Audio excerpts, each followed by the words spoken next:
Hema committee report പുറത്തുവിടാൻ ഇടയാക്കിയത് വിവരാവകാശ commissioner A Abdul ഹക്കീമിന്റെ ഇടപെടലാണ്.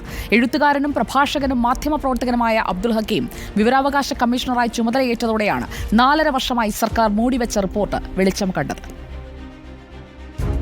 ചലച്ചിത്ര മേഖലയിലെ സ്ത്രീകളുടെ പ്രശ്നങ്ങൾ പഠിക്കാൻ നിയോഗിച്ച ജസ്റ്റിസ് ഹേമ കമ്മിറ്റി 2019 ഡിസംബർ 31 സർക്കാരിന് റിപ്പോർട്ട് സമർപ്പിച്ചത്.